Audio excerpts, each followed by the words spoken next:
This thing's spooling and properly here.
Guys, welcome to the Go Fish Weekly wrap-up here from Ellie's house up in Tinley Manor. Ellie?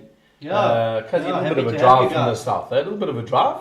Yeah, I know, but there was a pit stop on the way. You must have stopped and got chow or done something. Felt like I was going to go fishing. Yeah, not used to coming up this far up north, but we're up here in the beautiful Palm Lakes estate here, and we're at Ellie's pub. Ellie looks like he's still going through lockdown here with this dry pub here, but luckily we managed to snaffle one or two beers here for the show. Tonight we've got Alistair France on my left, Go Fish jet ski fisherman, Alistair France, and the face of our jet ski fishing, and then we've got Paul Nixon here from Real Service Durban, and tonight we're going to be chatting tuna tips, guys. So everything you need to know about tuna fishing from a kayak, and everything you need to know about tuna fishing from a jet ski, these two gents are going to be covering. I might throw in one or two tips from a ski boat side of things, but generally, guys, the tips can be interchanged between the two. Whatever you pick up here from what you guys are going to be putting down can be used in both areas, eh? Yeah, no, without a doubt. You know, tuna fishing, I think, it's my favorite, without a doubt. You know, the power of that fish, and that's what I fish for. You know, I fish for the adrenaline, for the scream, and there's nothing better than a 20 plus kg tuna grabbing that bait and spooling you. It's, I tell you what, that's the ultimate. And I know most of the viewers out there, that's what they want to experience. Yeah, 100%. And it is one of the more sort of commonly caught fish, particularly here off the KZN coastline. So it's a fish that most anglers that start in the sport will find themselves encountering. You know, stuff like king mackerel, kuta as we know it. That was a fish of the years gone by where guys would launch out of veggies, and that was kind of like that load up with plenty kuta. Now the things have changed, and we're definitely catching a lot more Yeah. tuna than any other fish. Yeah, 100%. And it's a simple fish to target, as we'll go through this evening. And the crazy thing is, Paul, I mean, I was chatting to a skiboat fisherman not too long ago, and it was actually, 10, 12, 15 years ago, maybe even more recent than that. The guys, it was like, it wasn't common to find guys catching tuna off the No, not at all. coastline. They didn't even try and target them. 100%. Yeah. But obviously, like you say, Kuta wild, tuna, you couldn't find them off the coastline. Now, the last 5 years, I'd say, they've just all of a sudden made an appearance and they've stuck around all year, pretty much. We can target them. I was reading an article about what baitfish they used to use off Durban, and the common baitfish was a bony, which we don't even use anymore. We don't even catch them.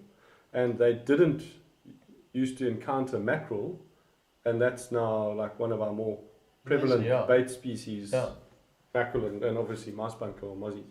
But bonies were apparently like, that was the go-to bait. They would use a big 7/0 Kendall round just through the nose and tow it behind a little skeevy or whatever with Dacron. Unreal there. And hand iron Kuta to the boat. Nice. Unreal. But I mean, that Ellie talks about the fuel of the fight and getting spooled off of a jet ski, off of a kayak. I've had that experience. Obviously, I'm a little bit heavier now, so the tuna doesn't pull me as far or as fast. But for you lanky oaks, that feeling of just aquaplaning across the surface of the water, when that big tunny is towing you go for a sleigh ride. I can give you guys my word that when the tuna are around, I'm getting in a kayak. I don't have a clue what I'm doing. I want to follow my mate Paul, and I want to go feel 100%. that lock your reel and fly. 100%. I need to in my life. No, I often leave my. So I mean, we'll probably cover it in another show or whatever. But when you're fishing with electronics on your boat, particularly in a kayak, we try and switch the electronics off to try and limit the amount of shark tacks that you have. You know, people believe that the pulse from the transducer can attract sharks. But I often leave the finder on, and while I'm now like tight onto a tuna and getting towed, I look at the speed and see how fast I'm going. And often you'll make like a bow wave on a paddle ski. It's pretty cool. It's an experience. Anyway, before we get into those tuna tips, we've got Lawrence running a special, one of our sponsors. A big shout out to Lawrence. A special to the end of October. It's an incredible special on their HDS units through Navico.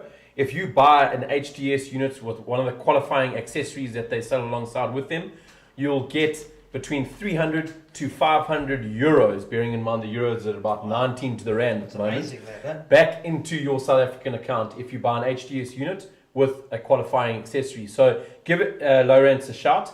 They've got some awesome specials going on those HDS units, and those HDS units are impressive together with the elites, but the HDS units are really, really impressive. Guys, we're going to get straight into, actually before we get into it, I've got one shout out to make. Our cameraman and editor extraordinaire, partner in Go Fish Cam, massive happy birthday to you, but I wish we could get you in front of the camera here to give you a proper shout out, but it's Cameron's birthday today. Massive part of of this operation and what makes us successful and do what we do, maybe not successful yet, but do what we do at least, is Cam behind the stands here. So Cam, big shout out to you, happy birthday. Alright, so we're going to go straight into it on the tuna side of things. We're going to start chatting about the spots where you'll encounter tuna on sort of the KZN coastline, the east coast of Africa, but more specifically along the KZN coastline. Paulo, you fish a lot between the sort of Durban area up to around sort of Westbrook and obviously sometimes north. But I think Ellie concentrates more of his effort that side. But from a Durban standpoint, spots along there where the guys can sort of concentrate their efforts. Yeah. So what I try and do is obviously fishing off a paddle ski or fishing kayak. You're already saving on a very valuable commodity, and that's petrol. So I try and limit the amount of traveling that I do, especially when I'm chasing something that is a common species or easily targeted fish. I'm not going to go and race hundreds of kilometers to try and catch a tuna if I hear that they're down in Paisley or whatever. I'm not going to go all that way. I'd rather try and fish it off the local waters. I'm based in Durban North, so places like Glen Ashley, the Mschlange, the Fonteo, the Mschlange barge, as lots of people know it, the Fonty, Mschloti, and then Westbrook, Salmon Bay, sort of like the jet ski base. Those are kind of the furthest bases that I would specifically go and target tuna. So yeah, the tactics do change a little bit for those spots. The Fonteo or Mschlange barge, live bait is without a doubt your primary focus if you're going to go and target a tuna there, and you'll try and fish around, not specifically on top of the barge, but around that area. The barge is in about 27 meters of water, so you would try and stay in that line, maybe sometimes a little bit deeper, and we have found also that the tuna do come through a little bit shallower. Sorry, just jumping in there, I found actually the guys say the 18 meter mark. Yeah, 18 to 22. Yeah. Good area to sort of stick around in. But from launching, obviously first light, if you're going to do a morning launch, immediately get your electronics on and start looking for showings of some live bait. They might not be very big showings, but there will be small showings on the bottom. Go down with your Yuzuri, try and get a couple of mozzies. If you're lucky, you get a couple of mackerel as well. You might find a few pockets of red eye. Good luck trying to keep those things alive on a paddle ski. Generally, if you do get one, pin it immediately. So what I'll do is I will have one rod rigged with just a standard treble on a fluoro trace. If you can see that. We'll go through the traces. So that's what I would use to pin a red eye. The other traces that I use I specifically like to use a bridle rigged circle hook. But obviously the amount of time that you're going to use to try and rig that bait, or a red eye particularly, you're going to kill it. So pin it quick, get it in the water, better chance of it at least surviving for 10 minutes. On the spot itself, I mean, on the Fonteo, you generally, every time I've been there, we catch bait and then we're pulling baits sort of around the Fonteo. That's the general. I mean, you fish the Fonteo a hell of a lot more than I have. General sort of rule of thumb of what you like definitely. Don't stay on top of it. There's a lot of shad there. Obviously now it's close season. For those people who maybe have not seen any of the notifications from the 1st of November, that is it for. What's it, 3 months? 1st of October, yeah. 1st of October, sorry. So no targeting shad, and unfortunately when you fish the Fonteo, you end up with a lot of your baits getting eaten by shad. So you can try and stay off of the actual wreck. Your chances of your bait living a little bit longer and being more accessible for the tuna is a good thing. And then moving a little bit north towards, I mean, you've got a Mschlange sort of drop off there and that. Where you can fish. Is that somewhere that you also focus a bit? Do you take a paddle out there every now and then? Not really. I fish there when I foot Dorado a lot, the 35 meter line. But then moving north, Selection, Peace Cottage. You often have a lot of mammals that come past there, and we all know that tuna like to hang around with those guys. They're buddies. So always a good opportunity in the morning. If you see them coming, have a pitch with your livey and have a crack at them with a popper. Obviously, bearing in mind we need to be conscious of the fact that they are marine mammals, and you have to be. I think addressing that subject, because a lot of guys are very specific, it's a sensitive topic. It is a sensitive topic, you know, and what Paul's talking about is targeting tuna off of dolphins. And essentially, what we need to be as fishermen is we need to be vigilant of the fact that those are, you know, they're special to our ecosystem, they're a special animal. And you don't want to be charging up on them and charging into them and anything like it. Your tuna are sitting predominantly on the back of those fish. So what you want to do is wait for that shoal to safely pass, and then start pitching your baits on them, or pitch them on the side of the pod. Don't aim it at the middle of the pod. Yeah, don't put it in the middle of the pod. I've never had a bait eaten by a dolphin. Those things are just too sharp. I've never had a popper, I've never had a spoon, I've never had a flippin' live bait chaba one. But rather be safe than sorry. Chuck your bait or your popper on the outside of the pod of dolphins, or on the back of the pod of dolphins, making sure that you are nowhere near those mammals, like you say. Yeah. But yeah, a very good area to sort of target. Like we said, don't charge up on them. It's 150 meters. 150 meters. Well, You've got to stay away from them. Yeah. You know, if you are parked, and actually I found out about this from the Marine Reserve, is if you parked and they're swimming towards you, you don't have to move. Yeah. Okay. So that is just the luck that you've got. And yes, cast away from them. You know, they'll probably veer around you. Yeah. But you cannot drive towards them. You cannot chase them. Tail them. You cannot go and park in front of them or deviate in the direction they're swimming. Yeah. So if you cause them to do this, well, you're wrong. Yeah, you're in the wrong. Yeah, 100%. Anyway, moving on from that. Yeah. So Mshloti, the drop off going now early summer. Load up on a couple of holcos or plastics, and get your fit on, because you're going to be pulling plastics for a little while, but it's good fun. You often, this early time of the year, you'll find the 8 to 12 kilo tuna, fantastic size tuna for your normal family, great eating, good fight. Those smaller fish, they take off like an absolute rocket.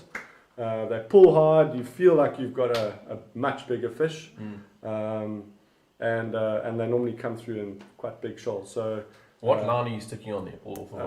So the drop-off line is there's a drop-off on 30 meters, pretty much from the Peace Cottage point all the way through to, I think it's like off Le Mercy. Yeah, I was going to say off Le Mercy. Yeah, and it even comes in a little bit towards 17s and that. Yeah. So that drop off, a lot of people talk about the Mshloti drop off.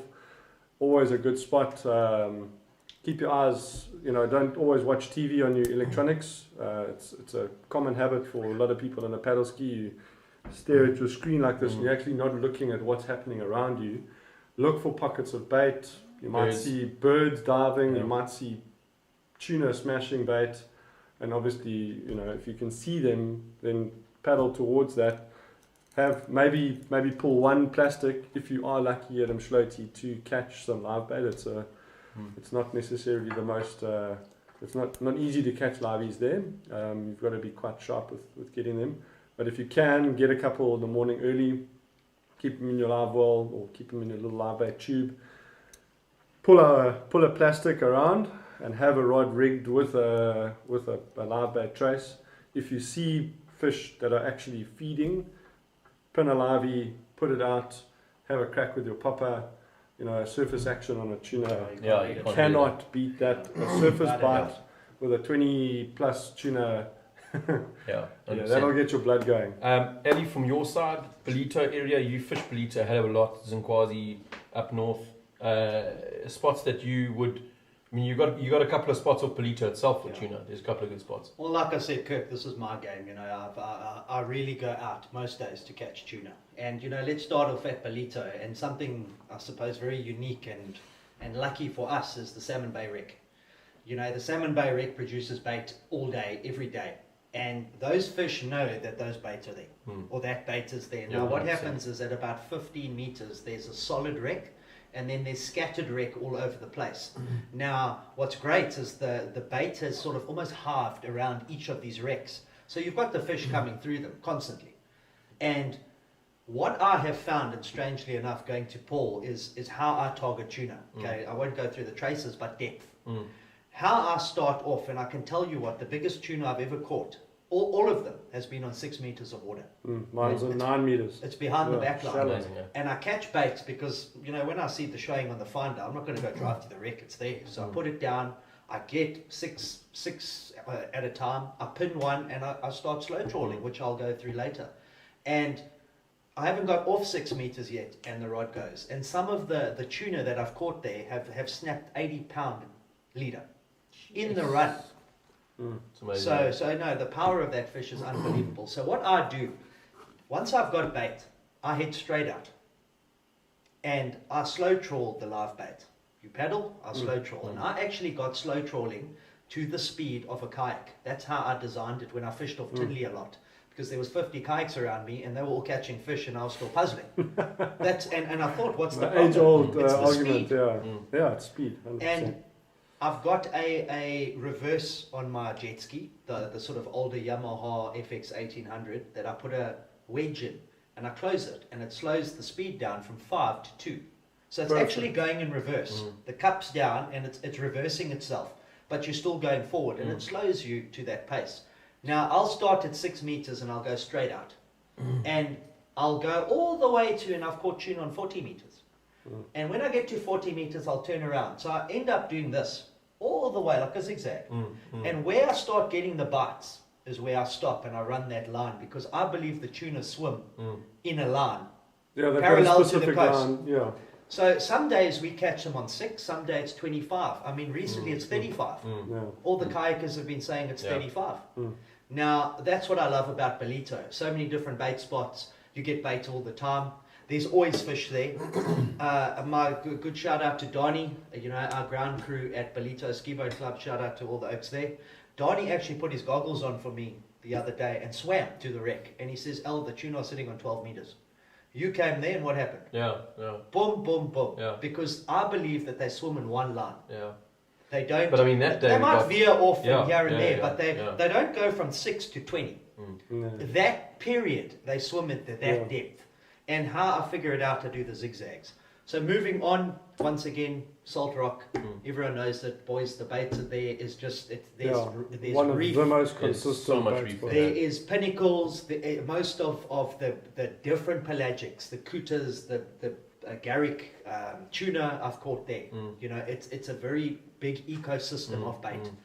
All along there, all the way to Tinley Manor is reef. In what sort of depth, Ellie? What would you... I would say in that Solid, area, I mean, I know there's a that lot bait of reef mark also sitting on picking up, 19 meters. Yeah.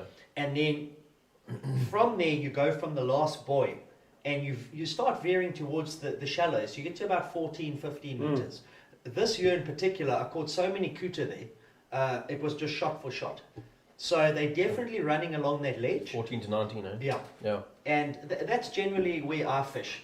Tuna depth, I'll either go to, I don't know why, 23 meters. I won't go to 25, I'll go to 23. I don't know why, it's always worked for me. And then I'll go to 28. And those are the two depths I work. And obviously zigzag in between. Yeah. So, also lovely spot for tuna because I believe with the current, they bring the upwelling. There's a lot of structure there. Current pushes, the little particles, the plankton, the bait fish eat it, hence why they're actually there all the time. The tuna know that. It's like you 100%. driving to my house and moaning how long it took. Yeah, They're having a long If there was a swim up. McDonald's in between, I would have been hundreds. Yeah, exactly. I Thank probably you. would have hung around there, I would have been late. Can't argue with that. So, all that way, and going to Tinley, I'm a member of Umhlali Ski Boat Club. Big shout out to those guys. Lovely place to fish, but that has even got more serious drop-offs and reefs. Yeah, that's And very good area. before I became a member of Umhlali, Bolito 2-3 years ago, I fished Umhlali for 2 years straight, day in, day out. And I tell you what, some of the biggest tuna I've ever seen in my life have come off that 25-meter mark off the 10. Yeah, so 10's amazing. Oh, it's I've caught a lot of fish off the 10s. phenomenal. I've caught wildly those are on the- dead mackerel there. Yeah, those Yeah, are the one's a spots 10. that I use. I work them in between. Live mapping, you must have. Find your own spots because you know what? You don't know where they are. But I tell you what, they're coming. The water's coming. The temperature's rising. Yes. And soon they're going to turn on. Yeah. And the reason why we're talking about tuna tonight is exactly because of that. You start getting your bigger gas bottle tunas now coming into sort of the end of, middle of October, getting into sort of mid-November. We're going to really start getting those big fish on these wrecks that these chaps are talking about. So let's go into your rods. We're going to start off with live baiting, and then we'll get into plastics, and then we'll go into poppers. So let's chat about sort of your rods that you've got here for live baiting, that you use for live baiting. Chatting through rods, why you use them, the lines. What do we got here? guys? Okay. So, I mean, rule number one on a paddle ski, you can't have you're limited with space and with the length of your rod.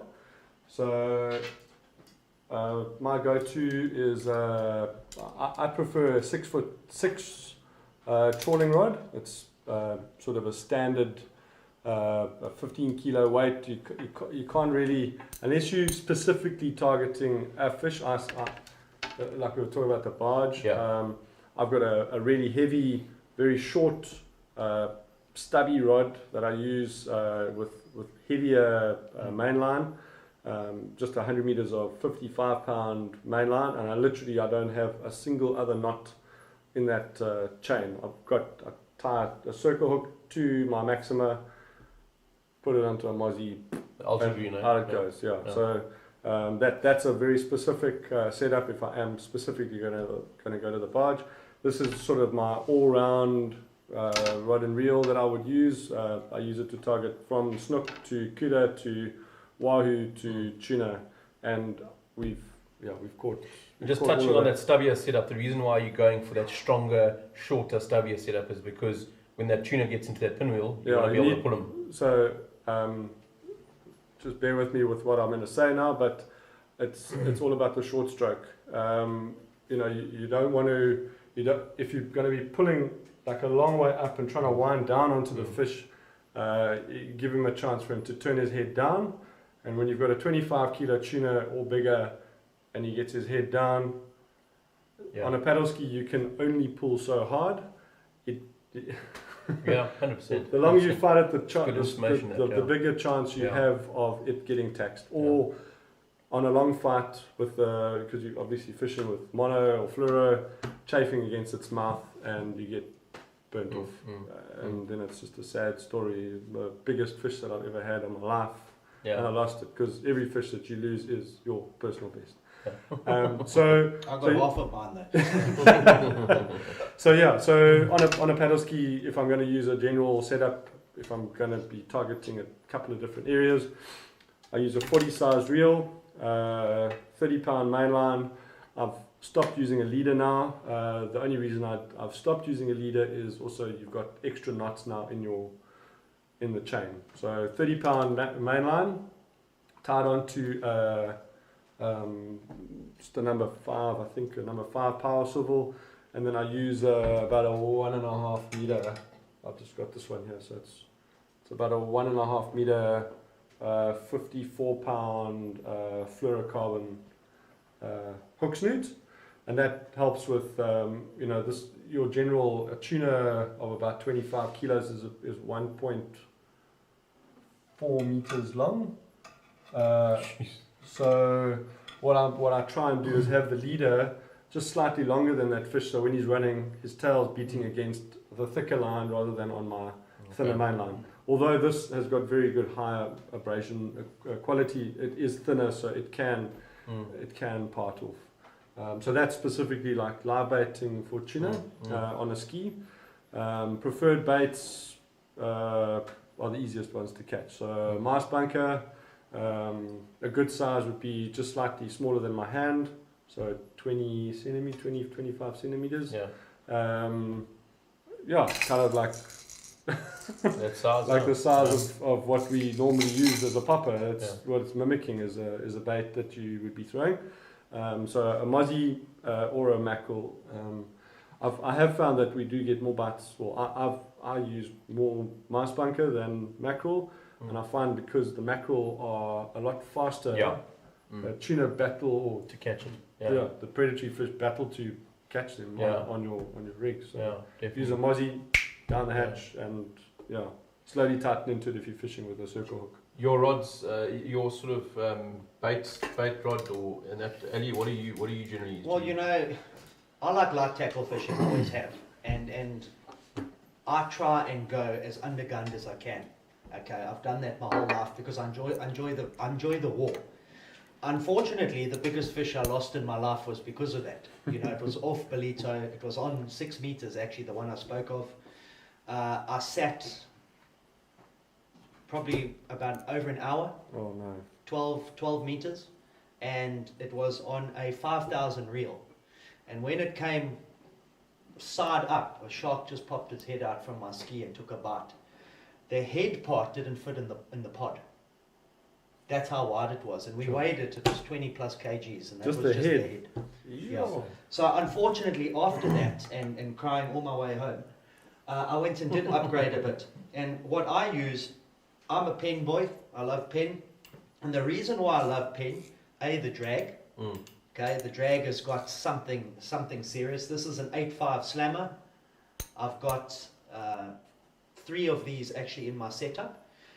But you can put 440 meters of braid on this reel without any backing, straight braid. What pound braid are you putting on there? So what I've put on here is I'm using 50 pound on the tuna setup, and then I've got a 60 pound leader, and I generally put about 5 meters of leader. The reason I do that is because when you pin, or the tuna pins, and those bigger boys, 20 plus, you want to be able to get that leader on your reel so you can actually pull it a bit faster and a bit harder. If you're still sitting with a small piece, well, you don't, your knot is going to sit at the top of your rod. Yeah. This is a 7 foot heavy. I only use 7 foot on my jet ski because it allows me to actually move the rod without moving. So when the tuna pins, and it always does, it's going to pin underneath you. I can just take the rod, and if I want to follow it, and then what I tend to do with the bigger ones is just move the rod around and wind, and move the rod around. So he's actually swimming, and when it gets to the back of the jet ski, I wind up. So I know that his head's turned, and then he comes up again, and eventually it becomes an upward spiral when he comes to the jet ski, and I've done that ever since. Solid drag, proper reel, and quite funny enough, you can see I've got the color braid. There was an instance of, I call it Kevin's house, a spot there that I got hit on this reel, and in absolute awe, I watched the first 100, second 100, third 100 go, and it snapped the braid. It was 55 pound braid. It snapped the braid clean and off. And I just sat there and I thought, now what? That is why, guys, on my side, I start with a 50 pound leader. I use a Siglon because it's a lot harder to tie, but I used to use double X, which I love because it's easy to tie. And when you get that big tuna and the tail hits that leader, and that's why I lost that one on 6 meters, it actually just cuts the leader. So I changed the leaders. I must say I haven't had that problem. Thanks. That's there it is. 54 pound. Absolute winner, hard, not going to cut on the tail, and a lot of people lose the tuna in the run. Why? Because their tail moves so quickly. All that it has to do is touch the leader, and it's cut in half. And I lost plenty like that. That's why I use at least 5 meters of leader. So what we've also seen with guys, when a tuna takes off, it's a heck of a thing, and it does scream off. Guys get that panic. And I'm not using fancy stuff on my paddle ski, but like the slammers and stuff have got a very, very good drag. Guys using Stellas as well. And they're like, oh, the fish is screaming. Maybe tighten the drag. Yeah, 100%. 100%. Yeah. You've got 400 meters of braid. Like I fish free spool. So, when I fish, this is a new setup I've actually just put together, and once again, big shout out to Club Marine. I had an incident on my jet ski and they sorted out very quickly, and here's the replacement.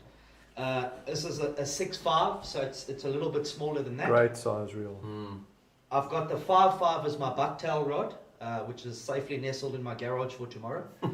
And a 7 foot heavy trevella. This is, I've got the other ones for Bucktail, and I'm going to turn this into my tuna setup for tomorrow actually. Okay, alright. So if you look at that, I spooled 410 meters of braid on this reel. What pound braid was it? This is 40 pound. 40 pound, Yeah, okay. 40 pound. More than enough.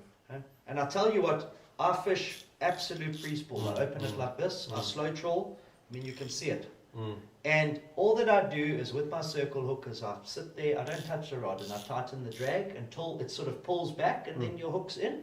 And if it wants to scream, I leave it. You don't know when you're going to catch another fish again, so enjoy it. If it wants to run, let it run. Just on before we go into the takes and whatnot, which we're going to definitely get into now, is preferred baits. You said your preferred baits is a mozzie. Yeah. A nice sort of 15 centimeter, 20 centimeter mozzie, 15 centimeter mozzie like that. purely because, and it's a good point that you bring up there with regards to mackerel. And mackerel sometimes swims a bit too quickly, and the tuna can't get it. But mozzie, it's a bit more easily accessible. Yeah, 100%. Got a big eye, but not anything between the nostrils there. Kazi, you also share the same sentiment, eh? Mozzie as well. If I had a mackerel and a mozzie in my bait hatch, I'd use all the mozzies first and use the mackerels last. Okay, all right. And the small ones, not the big eyes. And yes, I've caught fish on them, but that little bite-sized one that it just sort of swims and does this, you know. So the smaller the better. Yeah.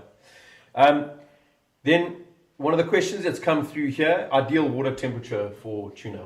We spoke about this before, and 22 to 23 degrees. So yes, that was like just before the really, really hot water comes. When is that? Like February and whatnot, March. Yeah. February. So that's why I've always said sort of February, just before it gets to that 26, you know, when the kuta love it. 22, 23, 21, even there. But that's my temperature. And I find that thermocline, I don't care if I'm in the middle of the bush. I sit there and I fish that temperature. Yeah. Bearing in mind also that a tuna's they're cold-blooded fish, but their blood temperature runs at about 2 or 3 degrees warmer than the ambient water temperature. So, like you say, when it's 26 degrees, that thing's almost like its blood is almost boiling. It's almost 30 degrees. Sure. Well, we saw it in Lazarus, the power of a tuna at Bolito, where you hold on and you scream, versus the power of a tuna in Lazarus. It was two different fish. 100%. Clayton White wouldn't agree with you. But Yes, Clayton. Clayton's still sore from that. Guys, going on to traces. Let's have a quick look at the traces here that you've got for tuna. You lightly. Yeah, so a lot of guys prefer just a straight treble. What treble that is? This is a number 4 just hold on. treble. And I've tied it with some very popular, well-known anglers. Mark Delahaye, he does a tuna loop knot. I don't know if you want to zoom in on that. On the I don't know if you want to zoom in on that. There's a loop knot, and I think what we'll do is we'll do a little video of how to do that knot at a later stage. It gives your bait obviously good free movement. Your hook, can move nicely, and you're obviously trying to make sure that your bait swims as naturally as possible. This season, I'm actually going to try and downscale a little bit. I'm obviously still using the 50-pound fluoro, but I'm now using a 4.0 mustard tuna circle hook. The one way that I like to test if a hook will fit around a tuna's jaw is if you take your finger, which is around about the same thickness as a tuna's jaw, and if you can run it into the hook like that, it should theoretically set into the hook. Okay. Some guys like to use the 5.0, 6.0 and bigger circles. I'm finding that I want to try and go a little bit more minimalistic on less, it. A bit more, a little bit less. I think this is a 5.0 circle. So if you take that versus that, they are very similar in size, and both have a very similar gape in the hook. Just explain to us how you use that little Dacron piece there. Alright, so what I'll do is I'll do it with this one.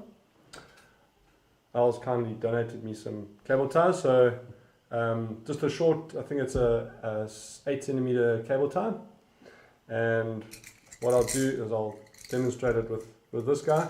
There's a gap above the eyes of most of your bait species, so what I'll do is I will always when you start with the hook point pointing down, because when you tighten the cable tie it'll turn the hook point up. So hook point down, cable tie through the little loop like that. Alright, and then you pop it. I'm just going to use the eye of the lure, pop it through above the eyes tighten it, and your hook will sit pointing up like that, nice and free, and you get nice movement of the circle hook above the fish. And then obviously bear in mind when you get a bite, like I was saying, you free spool it and don't strike.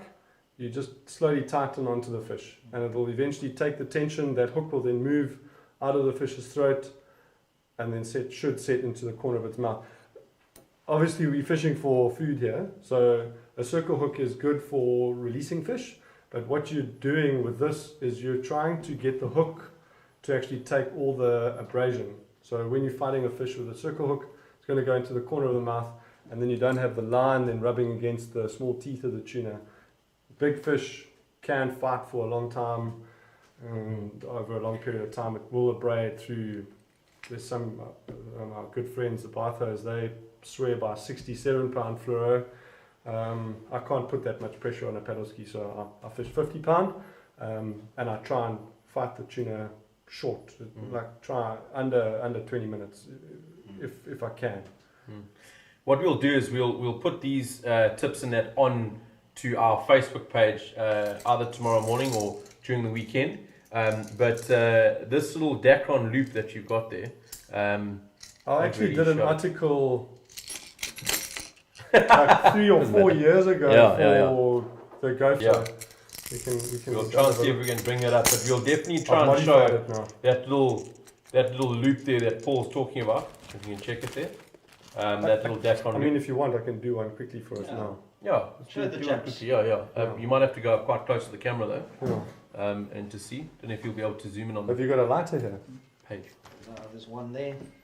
Yeah. Okay. I'll grab a quick lighter. There you go. Sorry, bear with me. Put it in. And then we'll do it anyway. We'll put it on our Facebook page as well, guys, for you guys to see. It's a really, really effective way of targeting tuna. So what?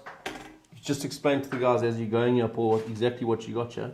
Okay, so if you go to any tackle store and you ask them for hollow core Dacron, so this is what a lot of the marlin guys and stuff use. I go and buy 10 meters, and 10 meters will last me for about 15 years.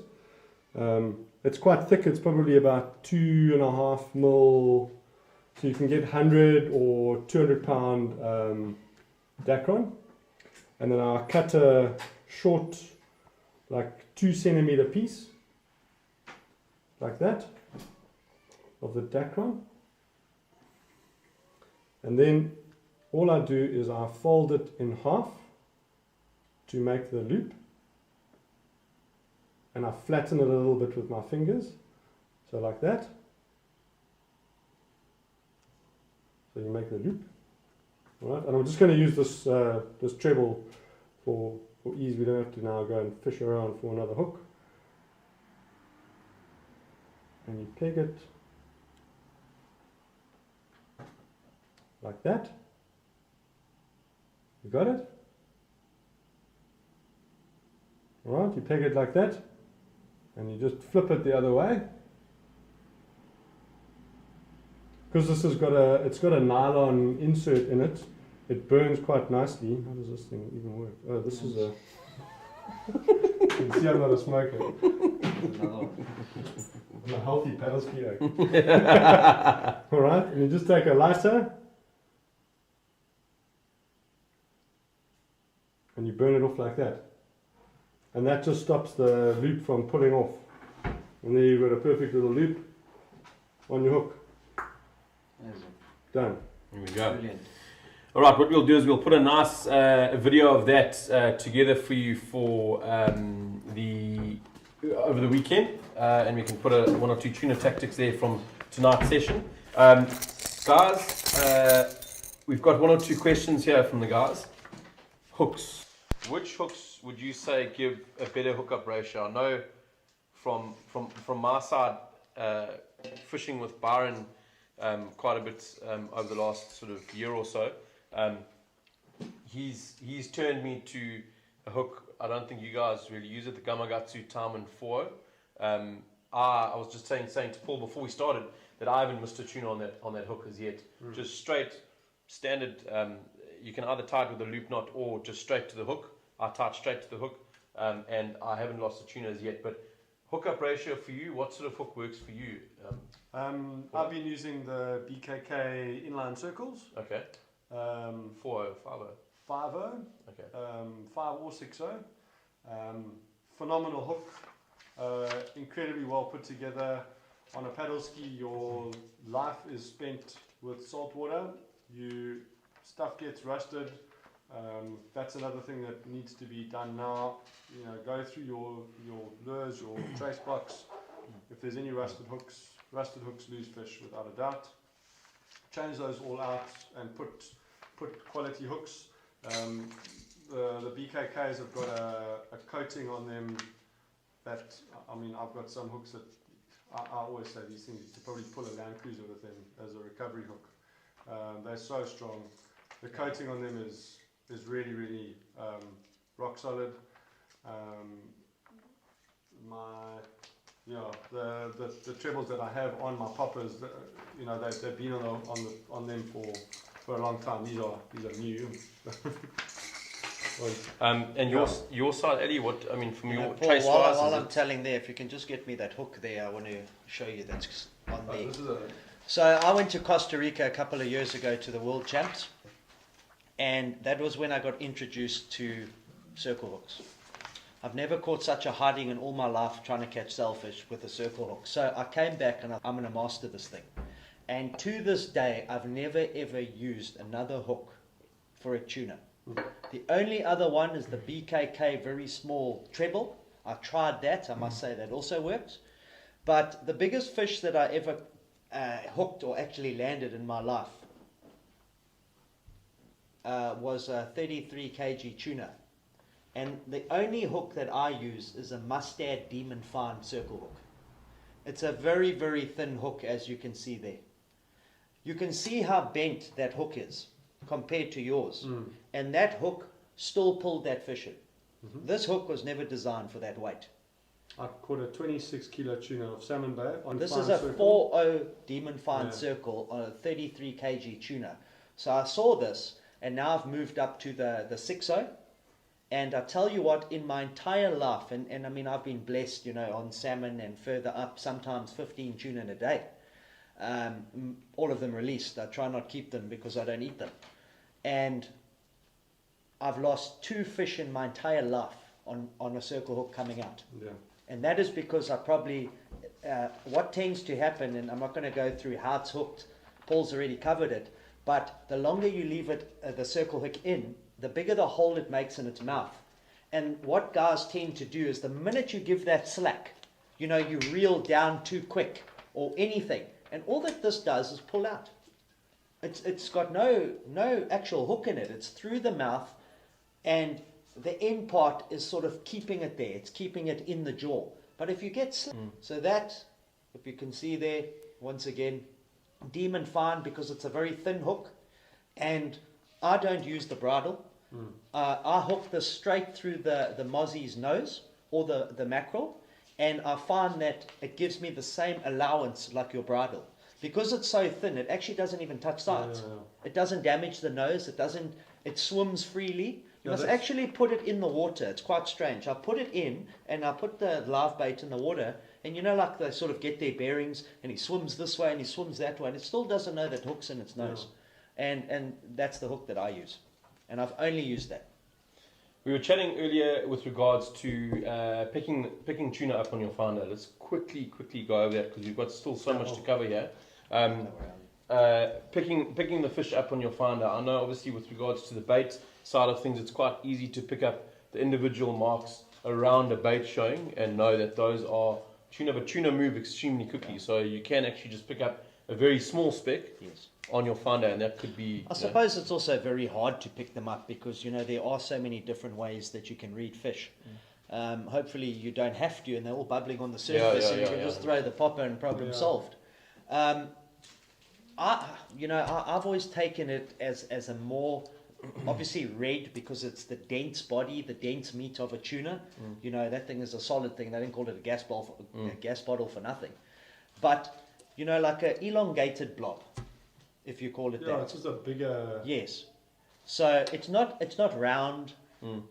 Remember, a tuna generally is that long. So you get a almost like a pull shape type, you know, Okay. like a capsule. Yeah. Obviously a lot thinner, not Yeah. that big, but you know, that's how I identify them. Okay, all right. Guys, moving on to the take. We briefly chatted about it now, Paul. But early from your side, when you're live baiting for a tuna and that fish starts moving, you fish on a very slack drag, and I do as well. What is and your how long are you giving it to how long are you feeding that fish? What is the sort Well, of if you game plan take there? this reel, I literally, what I tend to do, and here's my leader, I tie the leader straight to the braid, I put my circle hook, and I actually go to a point where I can pull the spool off. Yeah, put it back. But I pull the spool off, With the bow. there we go. And then I tighten it 3 times, and it's literally free spool. And yes, it takes off at a rate of knots, and while it's in the run, I just tighten until it starts tightening, until the line starts stopping. And once I feel that the fish is on, the hook is set, and then obviously I set accordingly, and I set the drag to fight it. So yeah, that's how I do it. I've been doing it like that ever since I started fishing for tuna. The star drag, I've just got myself a Trinidad 20, and I'm actually, I haven't caught a tuna on it before, but I'm quite interested to see now that I can do it with my finger. You know, like your BG, your Saltus, is a Saltus, to tighten it, and I don't have to sit there and go on the top. But I mean, I love coffee grinders, because when that tuna swims towards you, and you wind as fast as you can, I mean, while it's swimming, the slack's coming with it, you know, and that's why I've always used coffee grinders. Yeah. I think an important point to touch on there with regards to drags, and it's the reason why I'm not a big fan of using lever drags, and also to a certain extent on the grinder side of things, it's a bit hard to tell how much pressure you're putting on a fish. So, And a lever drag, you can also get overexcited and go straight to sunset.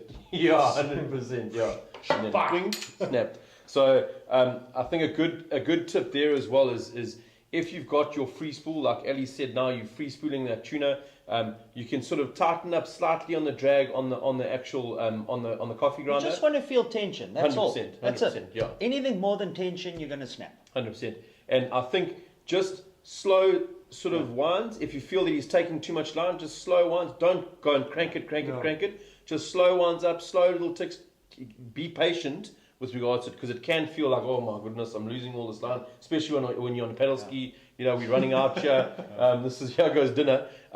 But and then once you've got that tuna under control and you sort of got the tension, I generally just pull the line out of the reel a bit just to make sure my tension's good. And if my tension's good, I think about the end of the fight. I know it's a little bit ambitious, but I think about the end of the fight when that tuna is near the ski, because generally that's where he's going to take that second big run when he sees the ski. I always go a half a click backwards on my drag when I get when I was still fishing with a leader. Yeah.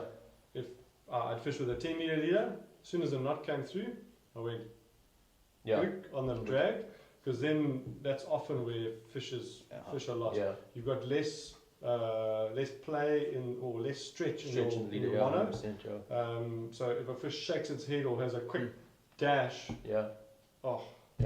and also you then what I do is I then control it with my thumb. Yes. So I'll control the tension. So when you pull up with your thumb on the spool, 100%, and then wind down, if the fish wants to take it, it'll release under your thumb. Much better way of controlling a fish around a ski with your thumb. You're fully in control. You know exactly what tension you're putting on that fish. Guys, I think we've gone over sort of the live baiting side of things. Let's get into your plastics. Paulo, you've lost my place in the flipping diary here, so I don't know where I am yet. But we're going to go, it doesn't matter, we're going to go into the plastic side of things very quickly. Let's talk about when we're going to be pulling plastics off the kayak. Obviously, a general thing is getting from spot to spot, we always say that, but when are we pulling them and the favourites? Okay, so first things first is you got to make sure your 2 horsepower is fully loaded. Make sure you've had a little breakfast bar and half a sip of water. On a paddle ski, you are being very optimistic with a 5-meter diver. This is pretty much the biggest plastic that I would pull. When you start going this deep, the drag on this lure and on your boat is significant. So your paddling effort to get this to swim is hard. So I normally start out with one of these things, and then when I finish my fishing session, End with a spoon. Clark spoon. So as you guys can see, this is my latest, newest, shiniest Hulker. There's no That doesn't last long. secrets revealed here, but this is one of the preferred colors, the R15 Hulker Laser Pro 120. If you haven't got this in your box, get 5. Yeah. It's a very good color. So between red and white, everybody knows. Tuna love that, yeah. If it ain't red and white, you ain't get no bite. R15, these two colors in a couple of different sizes, and you pretty much good to go. We've caught snook, we've caught kuta, we've caught wahoo, and then obviously we've caught quite a lot of tuna on these. And then we can use a couple of different colors, pink and white, the pink tiger. There's a plain pink that you get now. Is a very popular color, especially with the smaller tuna that we were talking about earlier. And then this, what's a silver pilchard? It's blue pilchard or something. Blue pilchard. There's a lot of guys that swear by this. This one I haven't changed the hooks on. I'd probably use it 1 or 2 more sessions more, but these hooks are on their way out. I'll change them to fresh trebles now going into the season. And then like your poppers and stuff, you're obviously targeting much bigger fish, so I use heavier split rings, I use heavier trebles. I tend to not use singles on my stick baits and poppers because you're fishing for a reaction bite. Fish isn't really like engulfing the thing, he's coming up and having a swing at it, and I obviously want to hook the fish. What I do with my popper setup is I use, I was saying that he's now not using the 5,000 size, we limited to space, so BG 5,000 spinning reel, 50 pound braid onto a 55 or 60 pound leader, and just to make it a bit easier,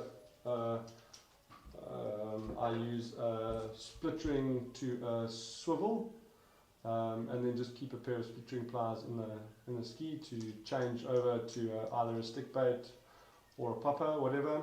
Instead of having to keep cutting your leader, tying leaders on a paddle ski is a nightmare. So I just use a split ring. Much more solid, I find a lot more solid connection rather than those the tips and all of those things. Ellie, we're turning to you now on the jet ski side of things and the ski boat side of things. There's a couple of special ones there from the Williamson range. Well, I tell you what, there's only one, or should I say 2 lures, or I go to in my whole tackle box. I'm not a big fan of pulling plastics anymore. I love the live bait, bucktailing and so on, but I think the guys, especially coming from St. Lucia, Sodwana, Belen, a lot of photos came today, some lovely wahoo that came out. And what is the lure that's happening nowadays, boys? It is a Speed Pro. When I was in St. Lucia, I wanted to catch a tuna, so I thought, okay, I'm going to use my Speed Pro. I trawled it at 5 k's an hour, literally. I started the jet ski, I put it out, and you want your rod to move. Sometimes, people have got the age-old tradition of give it as fast as you can until the lure's in the water. And it works for some people. I think it's also the draft of the boat, or the motors, or the size of the boat, and it's all dependent on what it looks like at the back. All jet skis are the same, they've got a jet. Okay, so I believe in going slower on a jet ski, as slow as you can. 6 k's an hour, 8 k's an hour, max 10 k's an hour. And I tell you what, I've caught most of my fish at that speed. Sure. When I go, yes. Well, that's our max speed on a kayak. Yeah. If you're pulling at 10 k's an hour on a paddle ski, you're going pretty hard. So I'm going to just go through this one. This Williamson Speed Pro. This is the 160. I've got in my garage, I've probably got about 40 Speed Pros, the big ones, the 190s, you know, Saguana, St. Lucia, the Marlin, and Sailfish, love those. This is go-to color in Bolito. So that's Bonito and Bolito. Yeah, it's a Bonito. You get the sardine, which is also in my garage. And I'll tell you what, the action of this lure, you can pull it at 5 k's an hour, you can pull it at 20 k's an hour, which I actually have before. Yeah, I tried that, you know, guys say as fast as you can. And yeah, trawling this along the ledges and so on is definitely going to give you what you want. And a lot of bycatches, actually all the bycatches. I mean, I've caught Kuta, I've caught, I've even caught Garrick on this. Really? Oh, Yeah. I got double up Garrick in our monthly mug on Speed Pros. Yeah. The pink and white, and the other one was the fruit salad. They actually call it the fruit salad. salad. Yeah, I know that one. Yeah. So, but I think the secret with these here as well, just to jump in quickly on the trawling lures themselves, but with tuna is no wire. So if you are fishing for tuna, don't fish wire. Don't fish wire to your lures. Don't fish wire in your traces. You're fishing monofilament or fluorocarbon line. now that is in case my Speed Pros are not working. This type of lure in that color. This is the pink and silver. Pink chrome. Pink chrome, mate. Pink chrome. R50. Pink R50. And this one, which you get in the blue. I think you've got the blue there. Blue It's one, called the silver sardine, and this is actually called the purple sardine. Now, that beak, it only dives 2 meters, but that lure you can pull at 20 k's an hour, without a doubt. Yeah. And this is the lure I pull fast, because look at the head. Look how small 2 it meter is. diver, sleek, So if you pull this slow, it's not going to really shake the lure too much. Yeah, 100%. It's not designed for that. Yeah. If you look at this one with the beak, It's not going to give it a wobble that you need. yeah. And what you must always do, and a wise old fisherman told me, so if you look there, this one, the slower you go, you'll see your rod, it ticks, it moves. And that's the lure giving the action. With this one, if you go slow, nothing changes. No, it doesn't really do So do it literally as fast as you can on this one. Okay, so these are my go-to lures, any color Speed Pro, all sizes to be honest, and the Helco 160 Laser Pro in that color. Purple is also very good.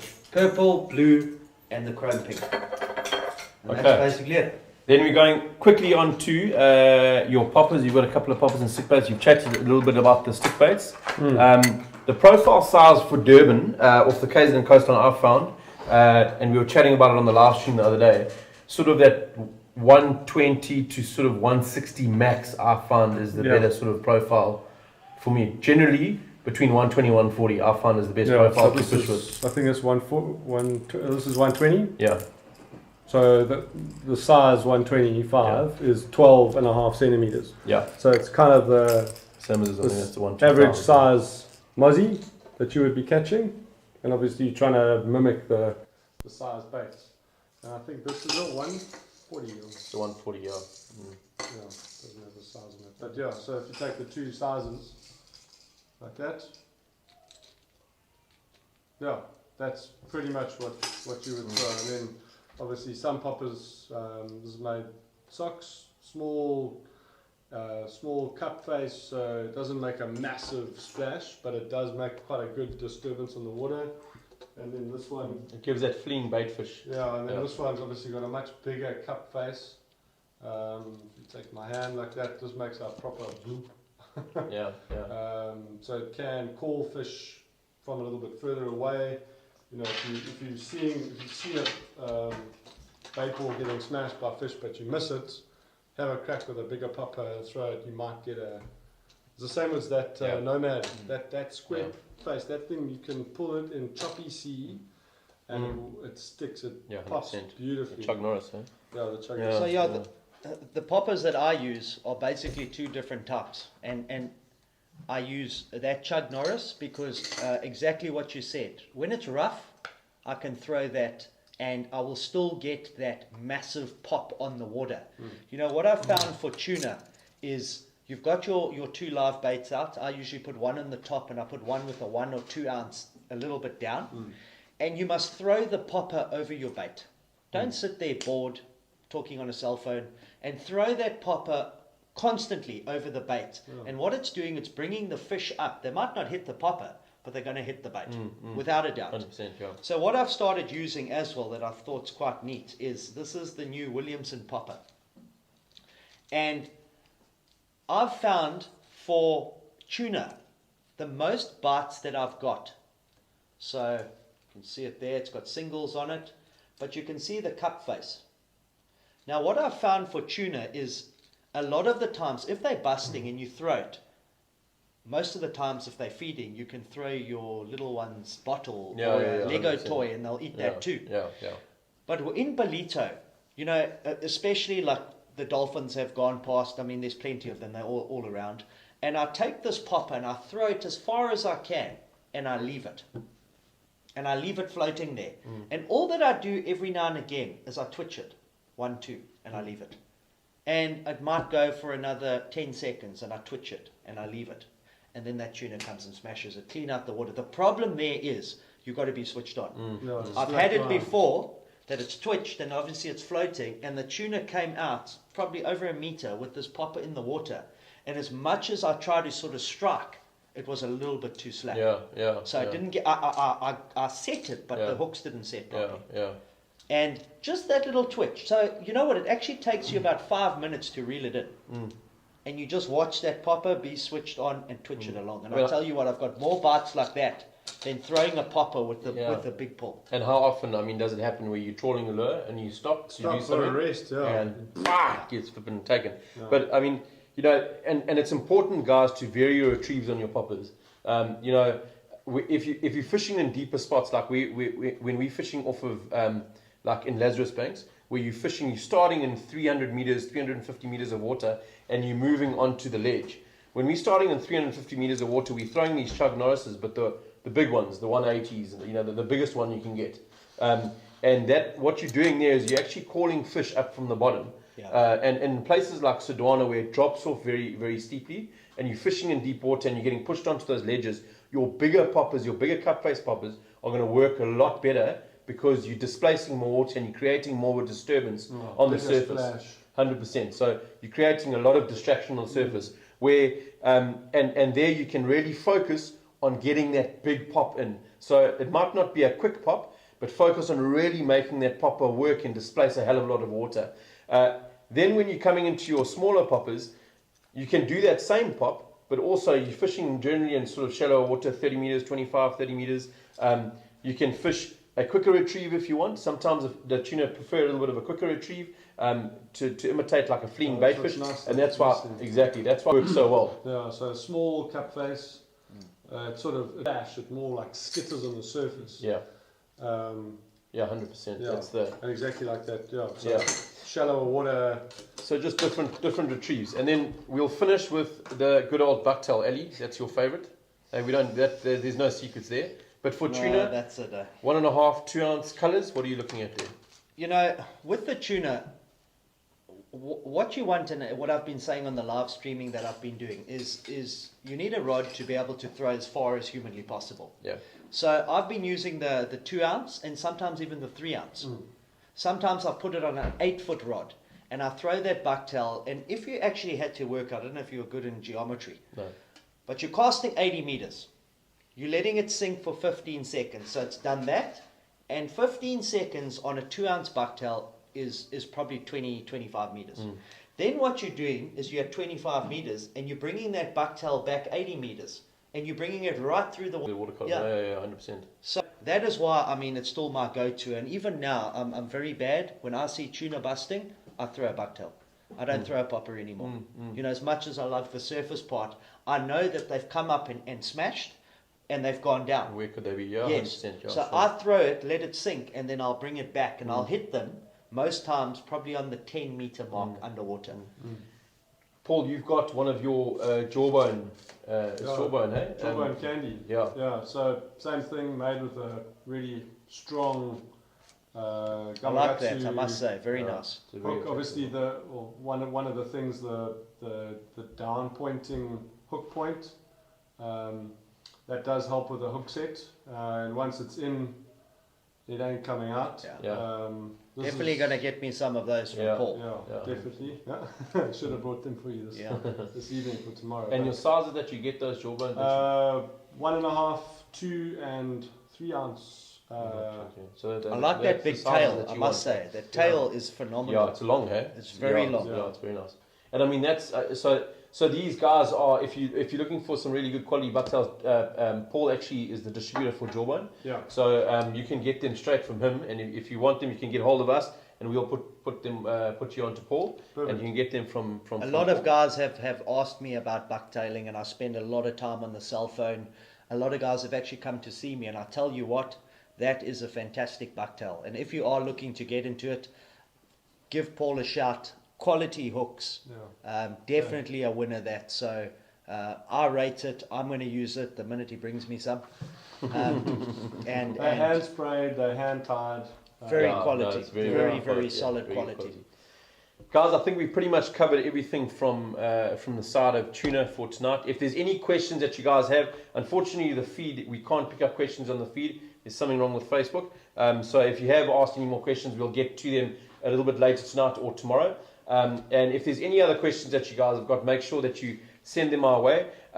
For more sort of fishing action and radio action, we've got Lotus FM that we need to give a big shout out to. They've been giving us a lot of coverage. So get on over to Lotus FM, give them a listen as well. They've got some really good fishing information there, as well as Vibes FM as well. Tune into Vibes.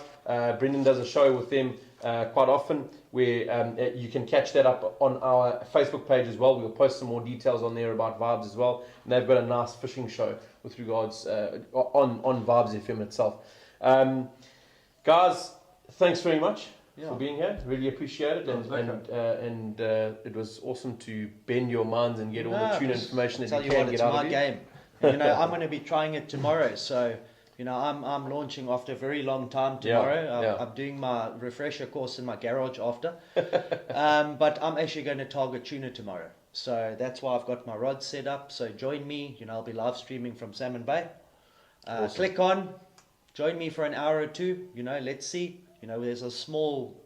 Paul looked at me and he said, that gap's not big enough. Someone needs to go check your head. But you know what? I know that there's going to be no fishing this weekend at all. Yes. Need to give it Take a push. a gap. It's my wife's birthday.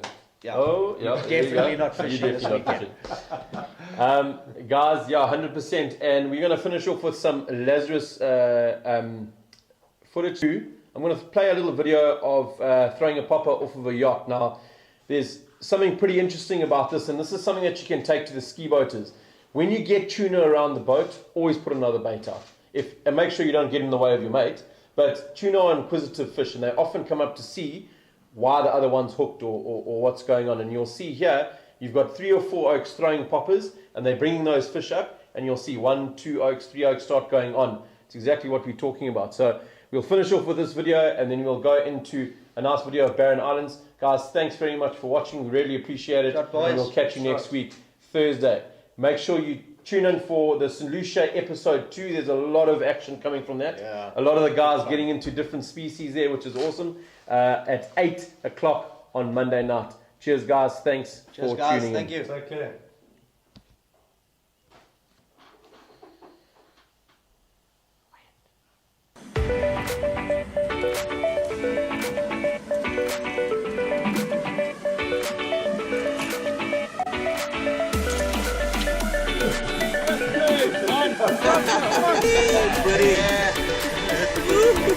That's what we came for. Keep trying, keep trying. It's the only way we're going to keep him up here. Okay, what's it done? Oh, you can't look.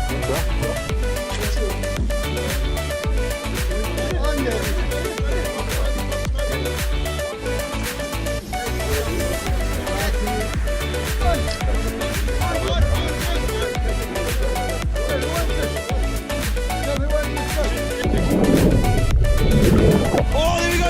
Hit it, Gary, hit it. One. Mark's still there. There we go. Hit him. That's it. You're on there. Nice, Gary. Yes, please. Woo! Skip your showing one out, yeah? Showing off a bit, just skip it.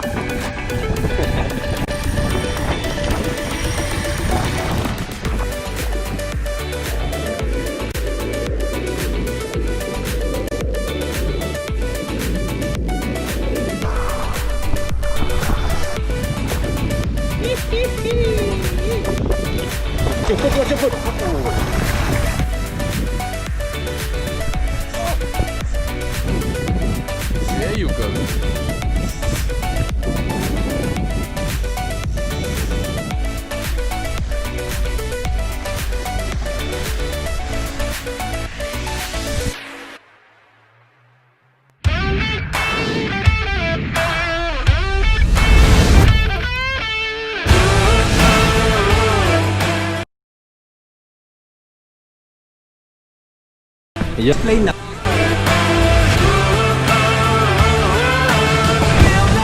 Madagascar week. Hot blood running through my veins. Hit hard like a hurricane. Mind sharp like a razor blade. I'm a knockout, knockout. There's no doubt. I'm a champion.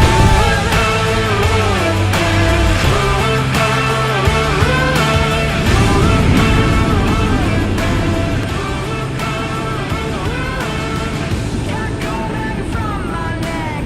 Lion's pride lives in my chest. Ain't no man put me to the test. Ain't no doubt that I'm the best. I'm a knockout, knockout. There's no doubt. I'm a champion.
Madagascar madness. Madagascar madness.